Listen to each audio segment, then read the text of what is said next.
Bonjour à tous et bienvenue à ce webinaire consacré au thème de la prévoyance pour les entrepreneurs. Mon nom est Gianbitici et j'ai le plaisir d'être accompagné aujourd'hui par mon responsable Vincent Arnal, que vous voyez sur la gauche de l'écran. Nous sommes conseillers en planification patrimoniale pour la banque Pigalan, une banque privée qui est profondément ancrée dans le marché roman depuis maintenant plus de 150 ans. Euh, Nous avons 6 milliards d'actifs sous gestion aujourd'hui et nous jouissons d'une grande stabilité financière grâce à notre actionnaire principal qui n'est autre que la Banque cantonale vaudoise qui est aujourd'hui, fait partie aujourd'hui de l'une des 30 banques les plus sûres au monde. Notre offre aujourd'hui est vraiment complète. Elle se compose de l'investissement, qui est notre métier historique, de la gestion de fortune, mais également des financements, que ce soit dans le domaine des crédits lombards ou des prêts hypothécaires, pour financer les projets de vie de nos clients, ce qui est assez rare pour une banque privée. Nous intervenons également dans la structuration de patrimoine et pour toutes les questions de prévoyance. Nous sommes donc une banque privée romande destinée principalement à une clientèle romande. Nous avons 5 sites à Genève, Nyon, Yverdon et Neuchâtel. Au cours de ce webinaire, vous aurez la possibilité de poser vos questions. Donc n'hésitez pas vraiment à poser toutes les questions qui vous viennent à l'esprit. Il n'y a pas de questions bêtes. De plus, elles sont traitées de manière totalement anonyme et confidentielle. Donc n'hésitez pas. Il va de soi qu'on ne va pas pouvoir répondre à toutes les questions personnelles, mais uniquement d'une manière générale. Ne vous inquiétez pas. Ce sera bien sûr possible à la suite de ce webinaire de fixer un rendez-vous avec nous pour aborder les situations, les questions un peu plus personnelles. Avant de rentrer dans le vif du sujet, je pense que c'est nécessaire de définir finalement qu'est-ce qu'un entrepreneur. Alors, on distingue deux catégories d'entrepreneurs. Les premiers qui exercent leur activité à travers une raison individuelle et les deuxièmes qui, eux, vont plutôt exercer à travers leur société. Ils sont donc salariés de leur propre société qu'ils possèdent par ailleurs. Il y a pas mal de différences finalement entre les raisons individuelles et les sociétés. On les a listées brièvement ici. L'objectif n'est pas de passer en revue tous les avantages et les inconvénients de chaque structure. Vous aurez de toute façon accès ensuite à ce document, donc vous pourrez regarder tranquillement de votre côté.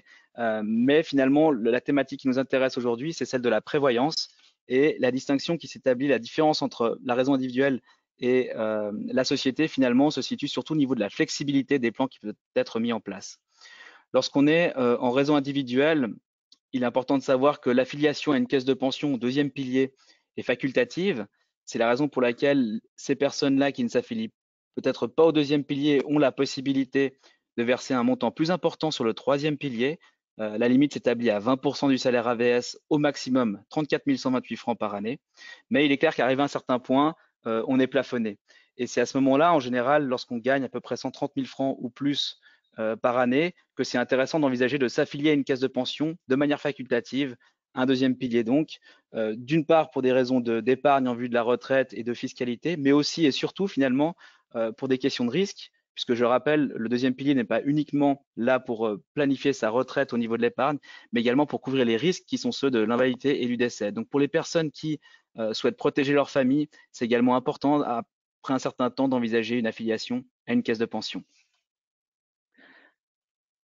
Dans le cas finalement de la raison individuelle, euh, c'est pour ça qu'existe finalement l'association des entrepreneurs suisses qui permet aujourd'hui de mettre en place des plans de prévoyance sur mesure à travers nous et notre association avec eux dans certains domaines d'activité, que ce soit le secteur de la médecine, donc ça s'applique principalement à tous les métiers de la santé, que ce soit les médecins, les ostéopathes, les physiothérapeutes. Il y a également les professions juridiques avec tout ce qui est avocat, notaire, les professions financières, que ce soit les gérants indépendants ou également les fiduciaires, les métiers du bâtiment, et là on retrouve aussi surtout les ingénieurs ou les architectes, et enfin les consultants d'entreprise qui vont intervenir sur des mandats à la demande d'entreprises, soit pour faire du coaching, du consulting en marketing ou toutes sortes d'autres activités qu'il est possible d'affilier à travers nos solutions.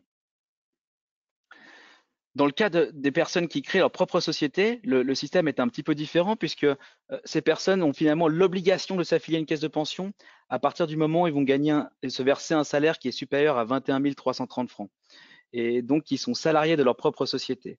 Pour ces personnes, bien entendu, il est possible de mettre en place également un plan de prévoyance sur mesure.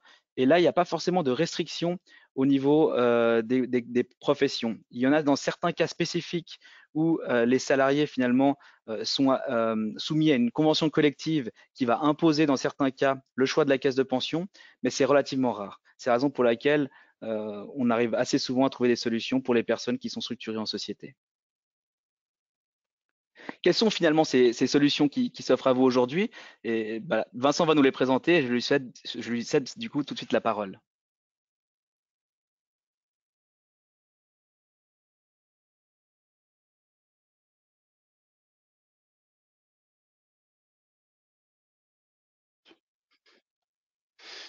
Bonjour à toutes et bonjour à tous. Donc, avant de répondre à la question de Gian sur les solutions offertes par Piguet Galland dans le domaine de la prévoyance professionnelle, j'aimerais peut-être un peu recontextualiser les raisons qui ont poussé Piguet Galland à s'intéresser à la prévoyance. Donc déjà, la mission de Piguet Galland auprès de ses clients est d'être le conseiller patrimonial et cela signifie d'avoir un conseil global et holistique. Donc, étant donné que la prévoyance est depuis plusieurs années la préoccupation principale des Suisses, il était nécessaire et évident qu'on devait accompagner nos clients dans ce domaine-là. Aujourd'hui, il faut savoir qu'il y a à peu près 1100 milliards de francs qui sont dans les différentes caisses de pension et il n'est pas rare de rencontrer des clients qui ont finalement la plus grosse partie de leur patrimoine dans ce type de véhicule. Par contre, il n'est pas rare non plus de voir des clients qui n'ont aucune idée de qui gère réellement cet avoir de prévoyance, ni la rétribution qui leur est donnée d'année en année, les risques qui en découlent. Et c'est quand même assez absurde de se dire que finalement, la plus grosse partie de votre fortune euh, sort complètement du spectre de votre vision. Donc, c'est la raison pour laquelle il est important pour nous d'avoir une expertise dans ce domaine-là afin de pouvoir conseiller de manière globale nos clients.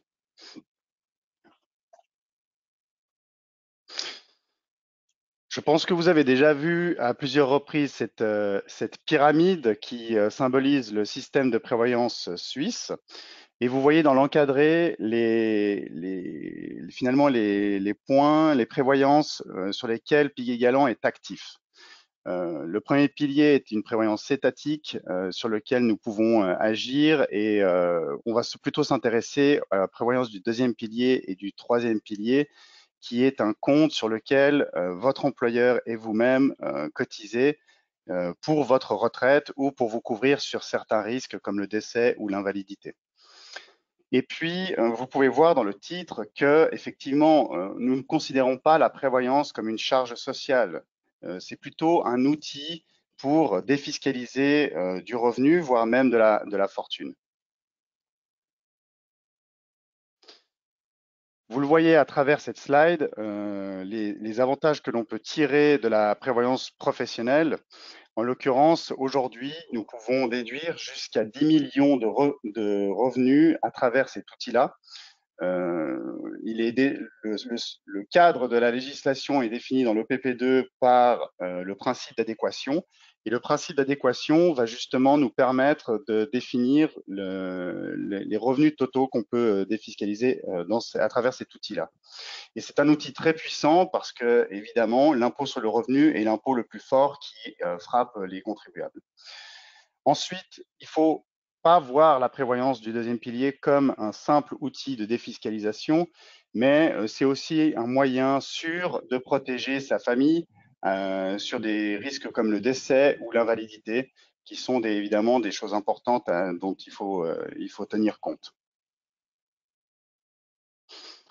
À travers cette slide, je vous présente le terrain de jeu de la prévoyance professionnelle. Pour moi, il est d'abord important de définir la prévoyance obligatoire. Comme vous pouvez le voir, la prévoyance obligatoire est assurée jusqu'à un salaire AVS de 85 320 francs, sur lequel on va appliquer ce qu'on appelle une déduction de coordination, ce qui signifie que votre salaire assuré au sens de la loi sera au maximum de 60 435 francs.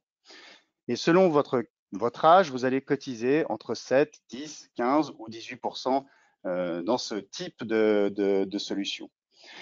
Et si vous cotisez toute votre vie dans cette solution-là, on dit minimum obligatoire, vous pouvez espérer à l'échéance, donc ça veut dire à la retraite, un capital total de 355 000 francs que l'on convertit à travers un taux de conversion et puis ce taux de conversion va définir le montant de votre rente et le montant de votre rente devrait être à peu près de 2 000 francs par mois si vous avez uniquement un plan minimum légal. Vous conviendrez que si on l'additionne à la rente du premier pilier de 2 370 francs, il est difficile d'espérer une retraite confortable si on reste uniquement sur la partie minimum légale. Et puis, c'est pour ça qu'aujourd'hui, les employeurs ont la possibilité de pouvoir faire ce qu'on appelle du surobligatoire. Et là, si vous regardez l'axe vertical qui symbolise les revenus, vous pouvez déterminer qu'on peut assurer un salaire jusqu'à 853 200 francs. Ça, c'est le champ maximal qui nous est donné à travers le PP2. Et on peut cotiser jusqu'à 25% de taux d'épargne sur ce salaire-là. Donc ça, c'est ce qu'on va appeler le surobligatoire. Et sur cette partie surobligatoire, il est possible d'avoir deux types de plans. Un plan qu'on appelle collectif, où ça veut dire que les fonds, l'épargne que vous allez constituer sera mise dans un pot commun avec tous ceux qui sont affiliés dans cette caisse de pension. Et si vous avez un salaire qui excède les 127 980 francs, à partir de là, vous pouvez vous poser la question de l'intérêt d'avoir un plan qu'on appelle 1E ou bel étage. L'avantage de ce type de plan est d'avoir une gestion dite individualisée. Ça veut dire que l'on va vous proposer plusieurs stratégies d'investissement qui peuvent être d'une stratégie 100% obligataire à une stratégie 100% action. Et dans cette solution-là, vous pouvez déterminer le risque que vous souhaitez avoir sur votre gestion de fortune. Contrairement à la gestion collective, ça implique que vous subissez directement les résultats du marché. Donc, ça veut dire que dans une période comme 2020, celle que nous connaissons, où on a eu un mois de mars assez difficile, il est possible que vous ayez aujourd'hui un rendement négatif qui va s'appliquer sur votre dépôt. Mais lorsque nous avons une année positive, comme ça a été le cas en 2019, les clients que nous avions dans des stratégies LPP 80 ou LPP 100 ont pu profiter de rendements de plus de 20% directement sur leur avoir de prévoyance. Donc, c'est ce qui définit la différence entre un plan 1E ou un plan enveloppant. À déterminer pour les salariés qui ont plus de 127 980 francs de salaire assuré, dans quel type de gestion de prévoyance professionnelle ils veulent se tourner.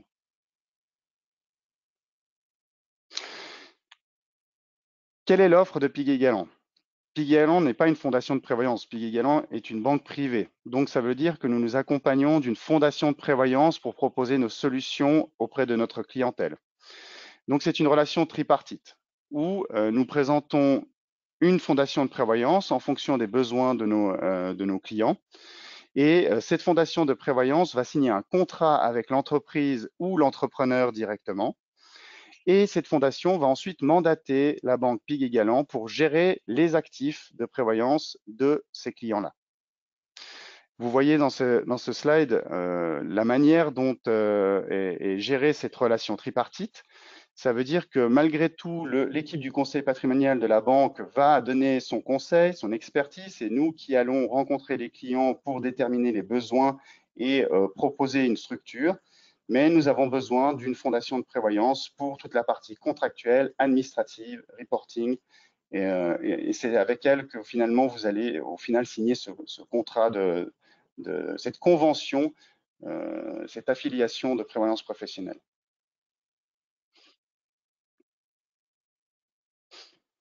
Ici, vous voyez un historique de nos stratégies LPP obligations, LPP 25 et LPP 40 depuis le début de l'année 2013. Et vous voyez la performance cumulée qu'on a pu avoir à travers ces différentes stratégies. Aujourd'hui, la loi préconise que le rendement minimum obligatoire soit de 1%. Donc, cela signifie sur la partie uniquement obligatoire. Sur la partie surobligatoire, la caisse de pension est libre d'administrer le rendement auprès de ses affiliés. Il n'est pas rare de voir auprès de grandes caisses de pension finalement une distribution assez pauvre parce que ces caisses de pension ont finalement un passif assez lourd où ils ont des rentiers aujourd'hui qui coûtent cher parce qu'ils profitaient de prestations plus importantes que l'on peut proposer aujourd'hui et finalement, c'est quelque chose de lourd et qu'il faut assumer à travers des réserves importantes. Et c'est la raison pour laquelle aujourd'hui, on est plutôt assez morose sur la distribution des rendements dans la prévoyance. Et c'est difficile finalement d'aller chercher des bons rendements dans ce type de véhicule. Néanmoins, ce n'est pas une fatalité, il y a quand même des solutions. Et ces solutions sont par exemple une solution 1E qui vous permettra de profiter directement de rendements, des rendements cumulés que vous pouvez voir à travers cette slide-là. Et puis, aujourd'hui, évidemment, la performance est quelque chose d'important, mais je vous rappelle que la prévoyance, c'est aussi un levier d'optimisation fiscale. Et donc, il faut ajouter ceci au rendement brut de votre avoir de prévoyance. Pour ma part, j'en ai fini et je pense qu'on peut passer directement aux questions.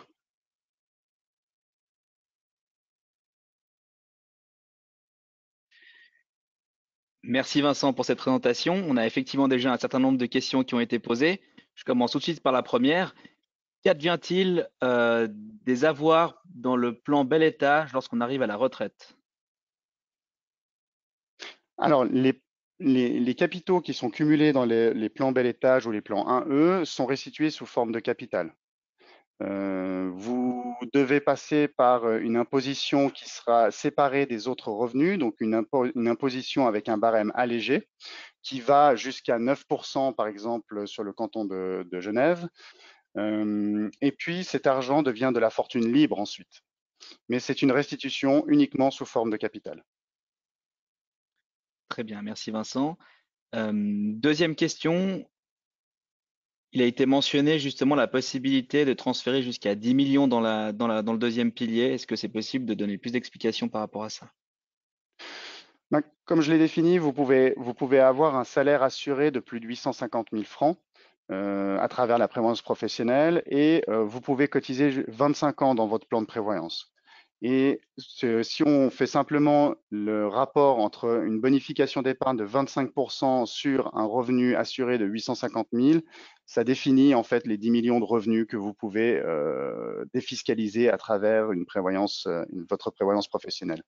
Mais ça implique vraiment qu'on va pousser au maximum les curseurs de votre véhicule du deuxième pilier. Merci. Question suivante. On a une demande. Est-ce qu'il est tout de même possible de faire des rachats lorsqu'on a un plan bel étage?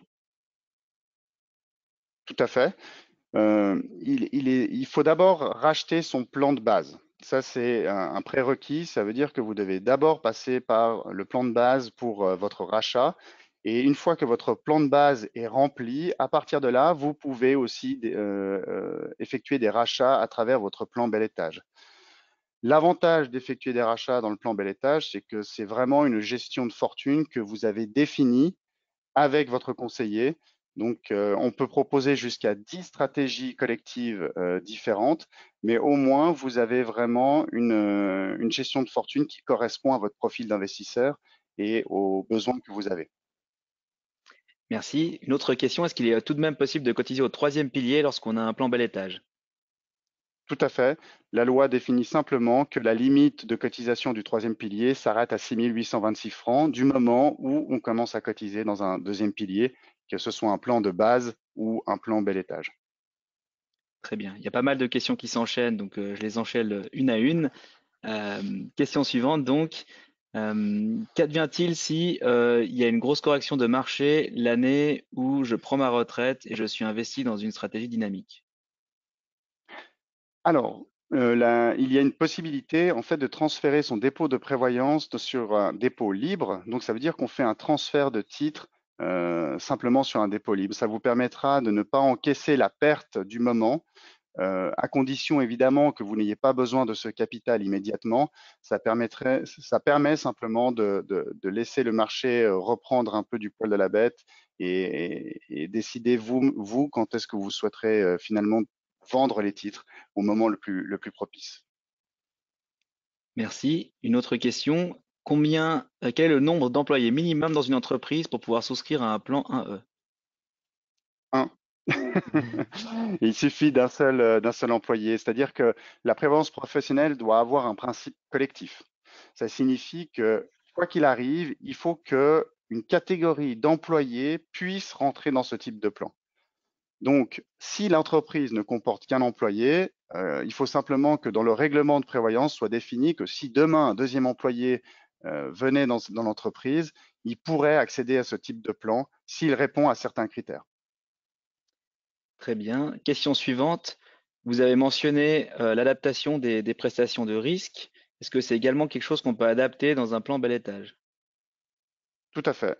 C'est-à-dire que dans un plan bel étage, ça reste de la prévoyance, donc il y aura, quoi qu'il arrive, des couvertures de risque qui peuvent être dues au minimum légal, comme des couvertures supérieures, surobligatoires, selon les besoins du client. Très bien. Question suivante. Je suis propriétaire de mon entreprise. Est-il possible de mettre en place des plans différents en fonction des différents employés? Tout à fait. On peut définir plusieurs catégories d'employés. Il peut y avoir une définition au travers du salaire, il peut y avoir une définition au travers du rang. C'est ce qu'on appelle un plan cadre ou un plan pour les directeurs. Ça peut être défini selon plusieurs catégories, mais il faut qu'il y ait toujours ce principe collectif et le fait que tout le monde puisse y rentrer.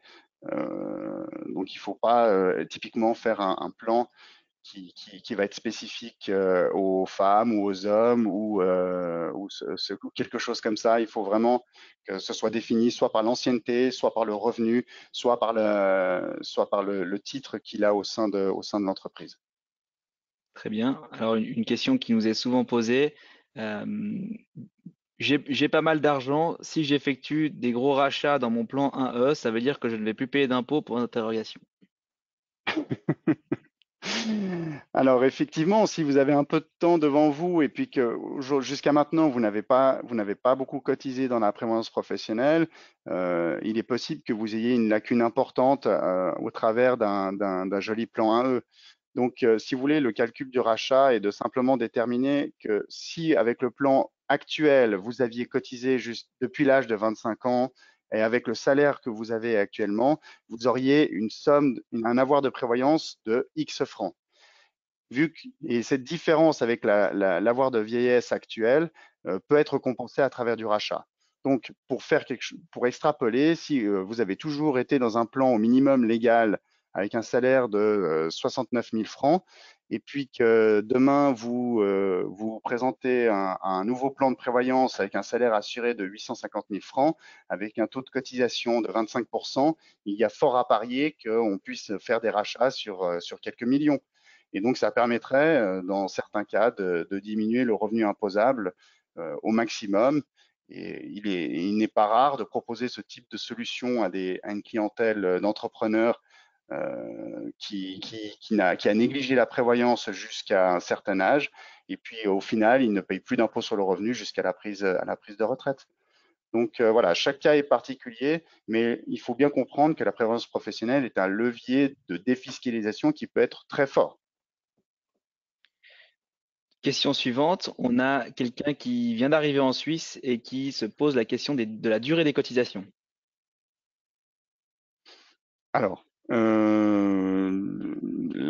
la durée des cotisations, disons que tant qu'il est en activité et qu'il a un contrat de travail, il va devoir cotiser. Cet avoir de prévoyance qu'il cumule, si jamais il repart à l'étranger, sera conservé dans une enveloppe de prévoyance. Néanmoins, le départ définitif de la Suisse est un des facteurs qui peut justifier pour sortir les avoirs complètement d'une enveloppe de prévoyance. Maintenant, j'ai envie de dire, le temps de son séjour en Suisse, s'il a un statut de salarié, il sera dans l'obligation de cotiser avec son employeur. Merci. Je viens en complément là-dessus. Donc, au niveau de l'affiliation pour les personnes qui habitent en Suisse et qui travaillent en Suisse, commencent leur cotisation pour l'épargne, en tout cas l'année de leur anniversaire de leurs 25 ans. Et l'âge légal de la retraite en Suisse est de 65 ans pour les hommes, 64 ans pour les femmes. Et il est possible de prolonger ces cotisations encore 5 ans avant. Il est également possible de retirer ses avoirs dans le cas d'une retraite anticipée 5 ans avant l'âge légal de la retraite. Voilà, j'espère qu'on ait répondu à la question. Si jamais, n'hésitez pas à en poser d'autres. On a une autre question concernant le divorce. Est-ce que le rachat après un divorce est aussi déductible? Tout à fait. Et c'est même un levier d'optimisation supplémentaire, c'est-à-dire que les avoirs de prévoyance, peu importe le contrat de mariage, sera splitté sur tout ce qui a été cumulé durant le mariage. Donc cette lacune va accentuer la lacune existante et donc elle pourra être rachetée par la suite. Et même s'il y a eu un retrait EPL, c'est-à-dire que si vous avez déjà utilisé vos avoirs de prévoyance pour acquérir votre résidence principale,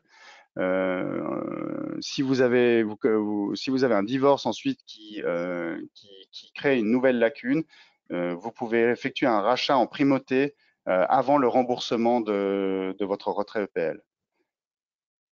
Merci pour cette information. On a encore une question du coup concernant les rachats. Est-il possible d'effectuer des rachats dans le cas d'une retraite anticipée, c'est-à-dire d'anticiper les cotisations futures au-delà des cotisations actuelles?